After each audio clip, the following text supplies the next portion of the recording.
face of all the problems in the world impotent, and why I somehow cannot manage to transform I. Now here we get to the real problem, because we're always telling each other that we should be different. Now I'm not going to tell you that tonight. Why not? Because I know you can't. Nor can I. That may sound depressing, but I'll tell you it isn't. It's very hard. But everybody, you see, who is at all sensitive and awake to their own problems and human problems is trying to change himself. We know we can't change the world unless we change ourselves.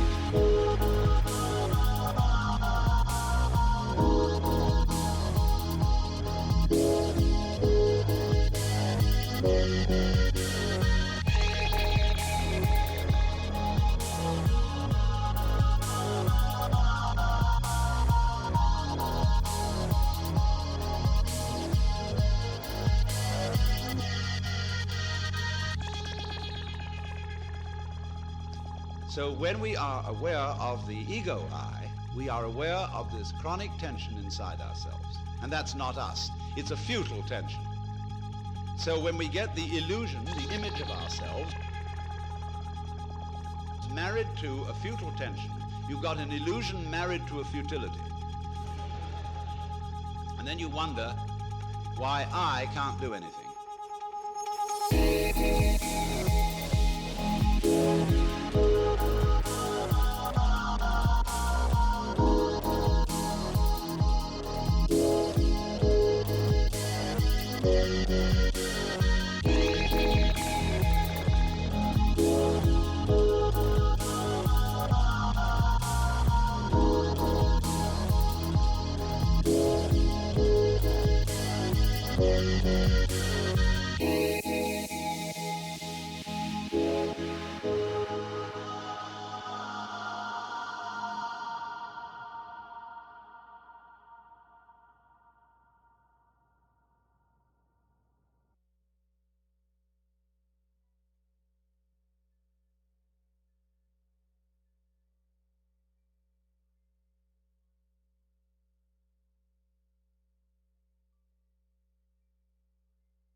Good morning, everybody.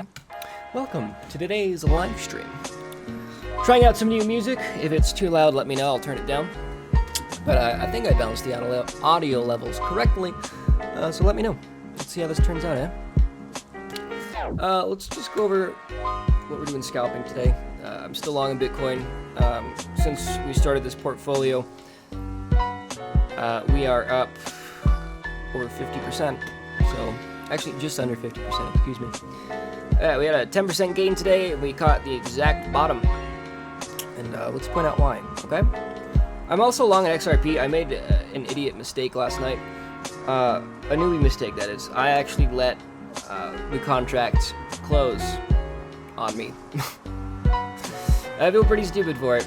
The short-term contract executed, and, well, much to my dismay, I don't know where it's sold. I could probably check, but it's not worth it. So I actually lost money on that. But I also had my larger long-term position just stay open. And that's fine, right? I just plan on keeping this open as long as I can. I mean, liquidation is 326. Should be higher in September than it is today. So I can't complain too much on that front. You know, I did catch my long pretty low as far as the downtrend goes, but with Bitcoin's recovery, it doesn't paint the best of pictures, at least for this. Which brings me to the title of this video. Let's go ahead and record this, shall we?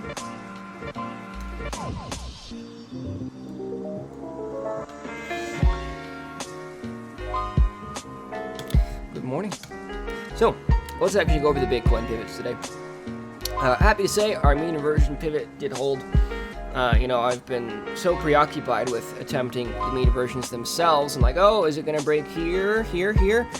I've always just assumed that your best way to trade mean inversion pivots is if they're enter, you can short.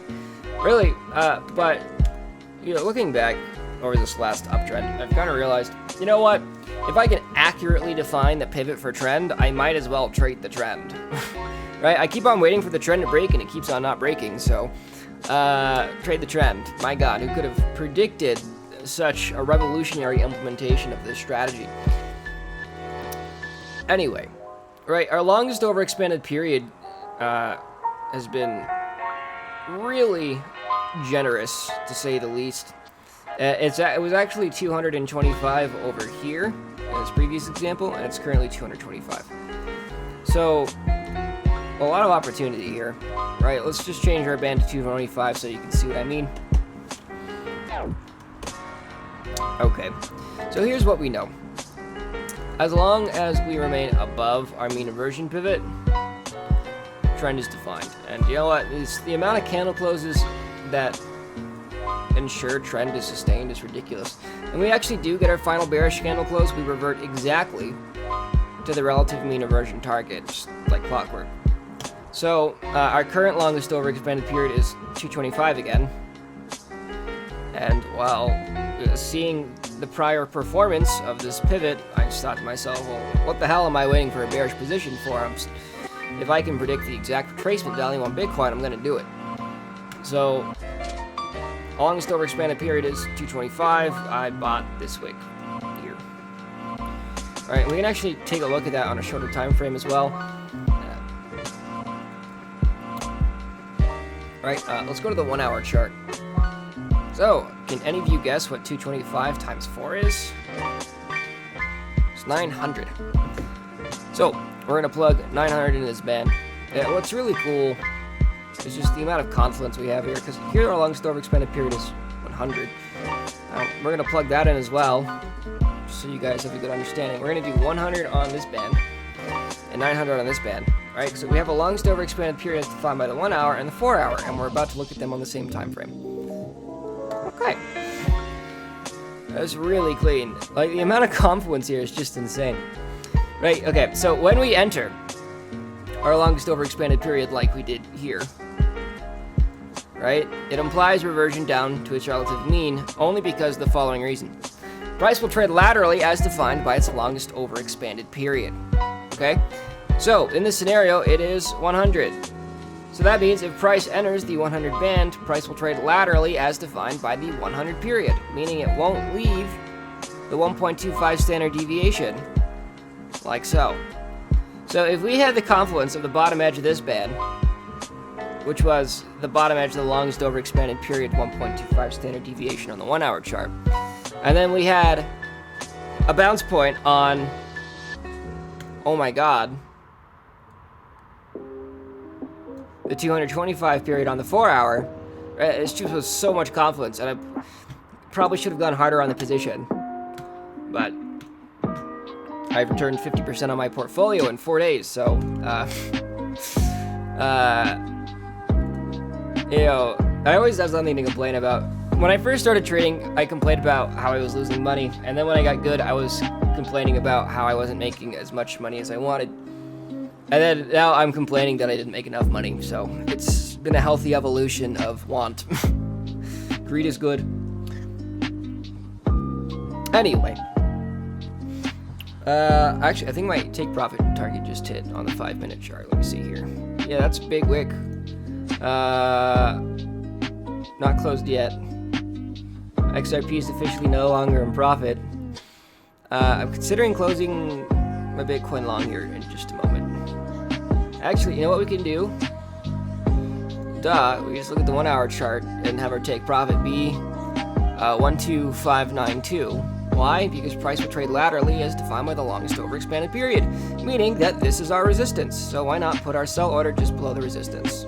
I'm glad I took the time to talk that out. Now I know what I want to do. Right, so we're going to put a sell order at 12716.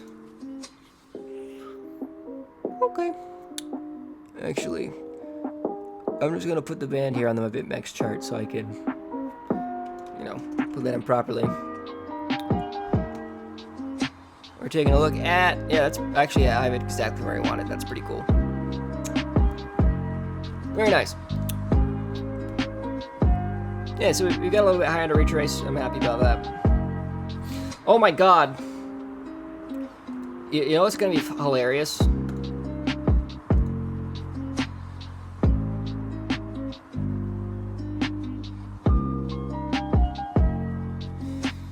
This is, you know what, guys? The fact that Fibonacci lines up with so many pivots is not a coincidence. Right? The actual reason the 618 value was created was to represent the first standard deviation of any significant price move. Okay? So, if I change this to the first standard deviation, guess what you're going to see?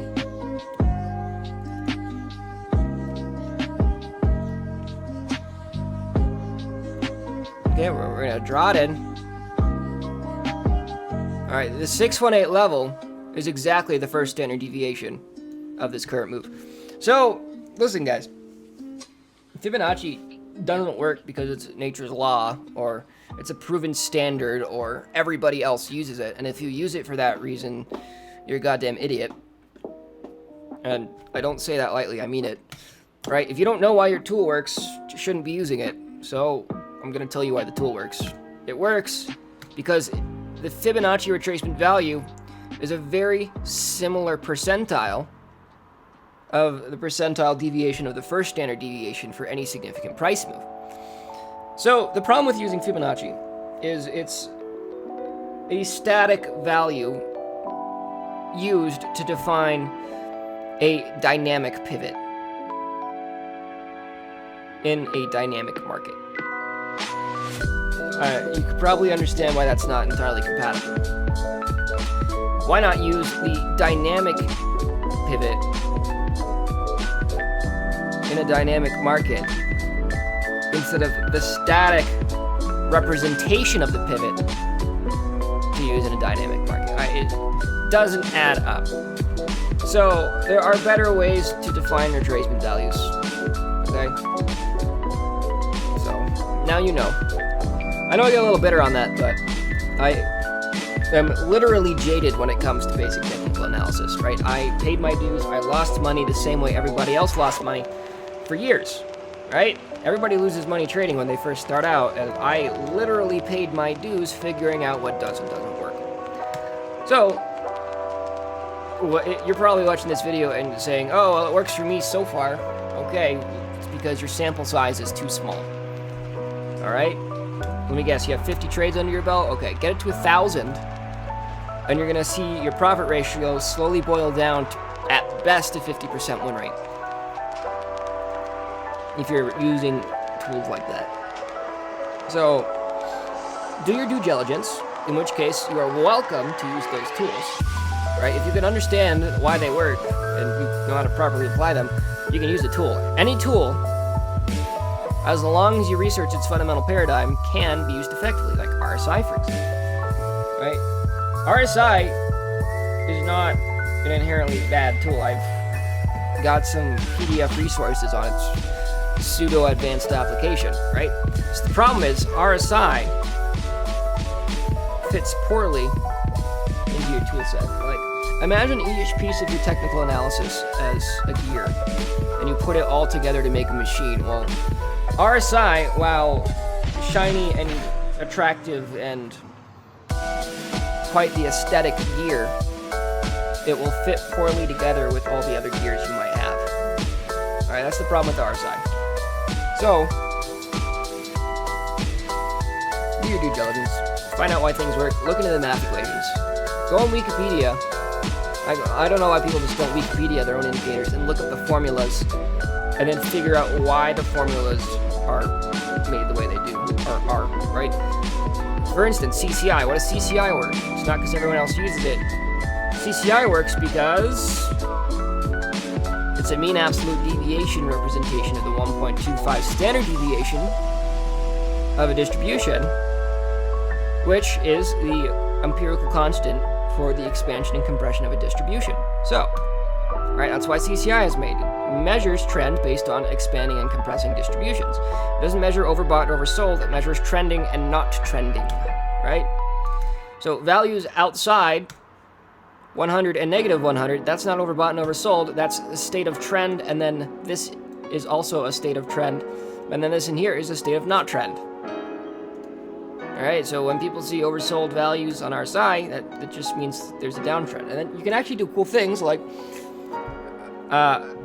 looking at multiple periods of CCI and doing the following, right? For instance, if you have 3 periods, longer periods, in state of upward trend, but then you have your shortest period in a state of downward trend, right? What happens when your downward trend returns to a state of not trend?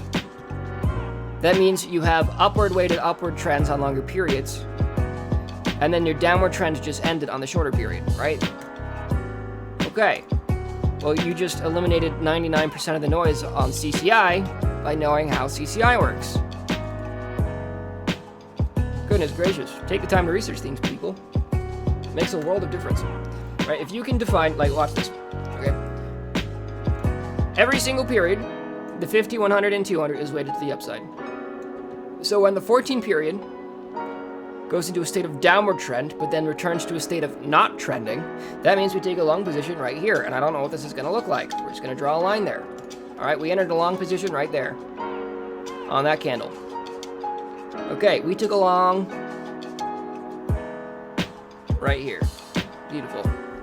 So if you were just using one period, say the 100, you'd think, oh, this is overbought, time to sell. No, it's not how it works. You need to look at multiple periods of CCI. So when you have a state of not trending, or rather, when you have significant states of trend on your higher periods, and your shorter periods enter a state of downward trend, as soon as they return to a state of neutrality, it's a sign you can take a long position. All right, how would you feel if you took a long position right there? Would that be particularly favorable, do you think?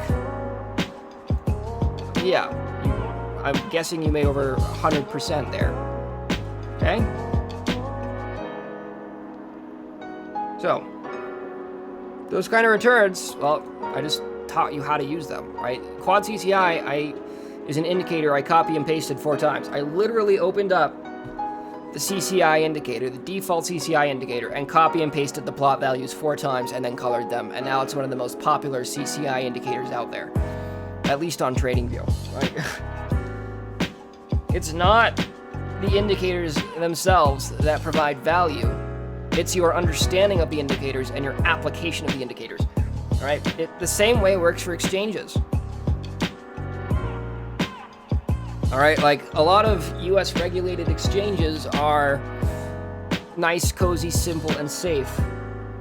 All right, they hand you a little hammer and brush and tell you to make something, and then, you know, the chances of you knocking the house down are pretty low. But you go to somewhere like BitMEX where they give you 100x leverage, that's like handing a jackhammer to a school child.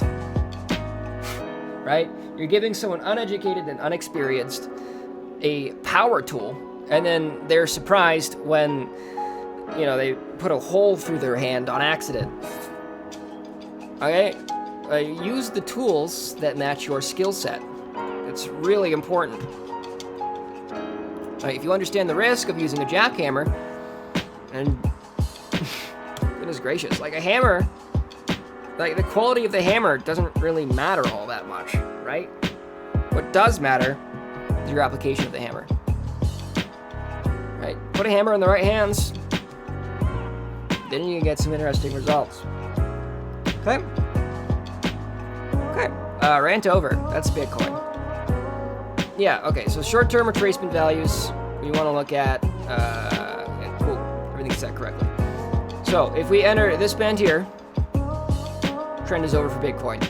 That means price will eventually need to travel down to this mean, which can either happen through a trend or a lateral move, where the mean would travel up to meet price instead. So, either is possible, and it's only possible if that pivot is broken. Now, the other thing is our current resistance on Bitcoin is here. If we hit this upper value, I will try to short Bitcoin. All right, because we have these pivots that are very well defined. We have this mean reversion pivot down here, right? Price, as we've seen in the past, likes to bounce on mean reversion pivots. And then we have the compressing distribution of the 1 hour longest over expanded period. So what can we do? We can short the top edge of this band and close our position when we actually approach this pivot.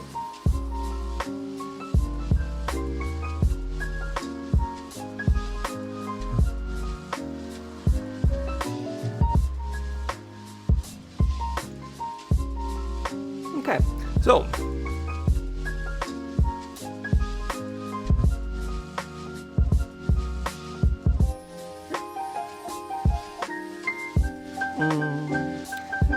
you know, when I pop off like that, it's hard for me to continue the train of thought. You know, because eventually I return to like a normal state of energy.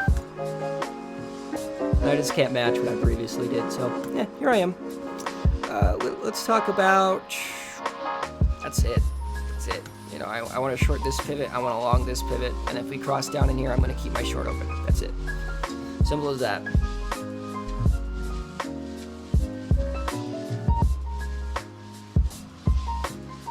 Talk about the daily chart though.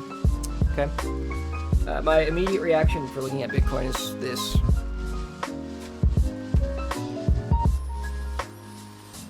It's going to return these to default values. You want to see the 50 and the 200.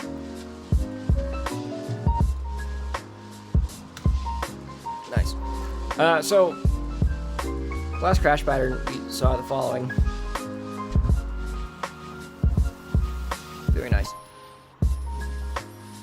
So, we had a retest of the weekly 200 initially, having both scenarios. Then we broke up above the weekly 50 moving average in both scenarios, at which time we had identical 3D wave PM readings, right? Significant states of compression in each. Oops. Which led to a retest of the 3.2 standard deviation with a significant wick above it, which then led to a significant retrace, right? Which then is followed by a retest of the previous high, which is then followed by a retest of the previous high, followed by a tight compressionary range, followed by a tight compressionary range, which is liable to be the lateral mean reversion we pointed out on the daily, or the 4 hour chart. Okay. Let's talk about actually trying to catch the swing low here, okay? If we take a look at the daily chart, we can just quad CCI this again, right? So, guess what we're gonna look at? Alright, we can just use quad CCI to get our long entries. Right? So if we have significant weighting to the upside, like this here or this here, all we need to do is wait for the 14 period to roll up. Boom, there are our long entries. Here, here, here. And if we take a look at what those look like, alright, that means we got a long here, got along here, got along here, and then we also got longs here, here, and here. Those are all good longs, particularly the first one. So the first 14 period CCI roll up we see, that's going to be your best trade. Guarantee it. I can't guarantee it. I'm not kidding, but it's probable. I'll say that much. Yeah, this 14 period CCI roll on the daily chart that we get here soon, that's going to be your best trade. I'm liking the higher high we're making now. That's good for me. Nice, we're approaching my take profit target, which I'm going to turn into a short here very quickly. Although I'm not making any really Satoshi value because XRP goes down for every bit that Bitcoin goes up. But that's my fault. In which case, me closing part of my XRP contract last time was good. Anyway, first 14 period CCI roll up we see in the daily is going to be your long position into the bull run, okay? It's been a pleasure. I'll talk to you folks later. See ya, TradingView. For all you YouTube folks, don't you go anywhere yet. We got to look at the YouTube comments. It's a quiet day. Michael Hurst says, laddering buys at $1,000 is a good idea. Probably. Robin says, what 1 hour band is that? The left plume or the right one? It's the right one. It's the 100 period. Nice. 5 minute charts are good. We're getting higher highs. I want to close it soon, please. Getting real close to my take profit.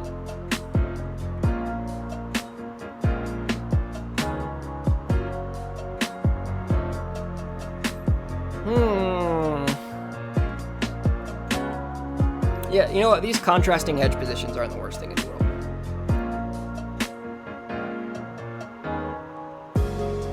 You know, I'm effectively only 1.7x, and I'm still seeing ridiculous returns. I'm very happy volatility has returned to the market, to say the least.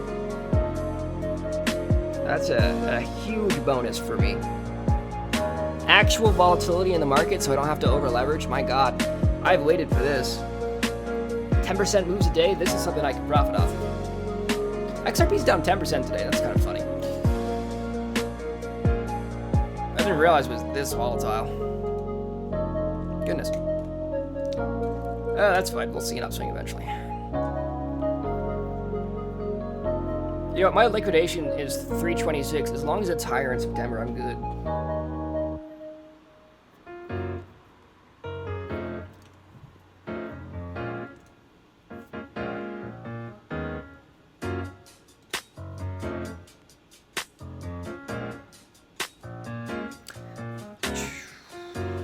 Litecoin USD, I'm going to check that out. Get your final altcoin questions in, guys. It's low viewership today, so I'm going to be on my way. But I hopefully today was informative.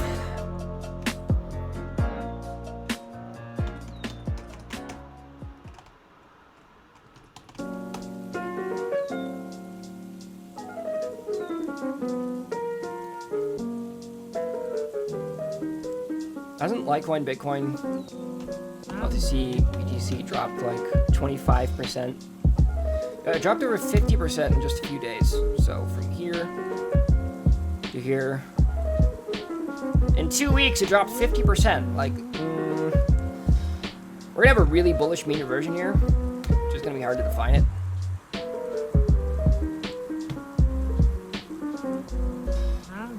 Right, because we're getting no consistent expansion because of how tapered these moves have been.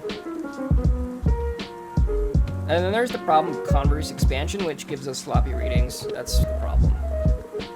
Right, because when we get these clear readings like this, oh shoot, those are perfect, those are clean, and they're easy to trade. When we get shit like this, that's hard. That's really hard to trade. because we don't have a clear reading, so we can't define the mean reversion pivot to the upside. Hard to trade. I don't want to trade this that much. LTC USD.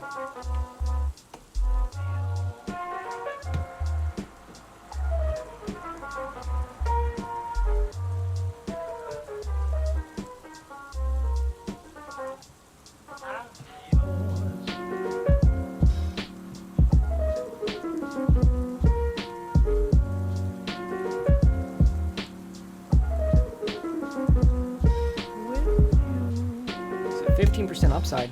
Wow, what a trade. My trailing stop wasn't that bad either. I'm happy.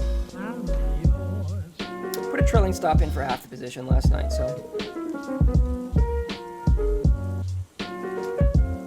Oh, I watch anime. That's my bad. Shouldn't have clicked there.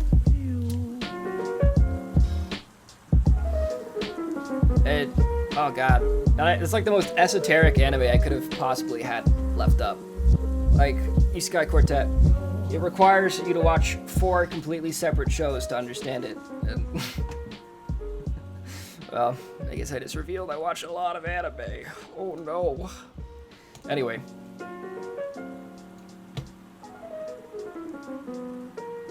Oh, that's it. That's all I want to say.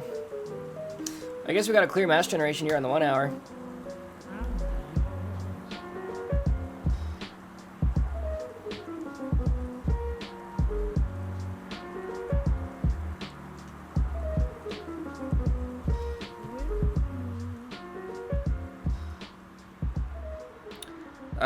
Load 3D Wave PM, please. I would like you to load.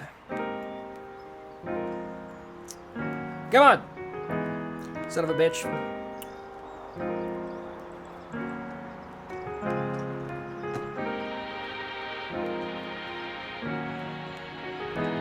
Come on. Jesus. I just want to trade this chart.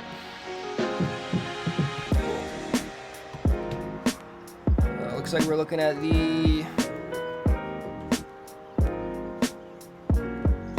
350. That's good.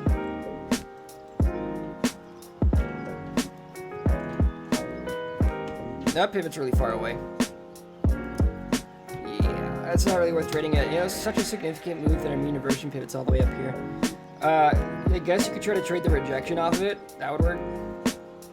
Or the mean reversion itself. Just go for either. You know? Alright, folks, that's it for today. It's really quiet. Most Fridays are. So, see you tomorrow at 1 p.m. Saturday. Have a good one. Ciao.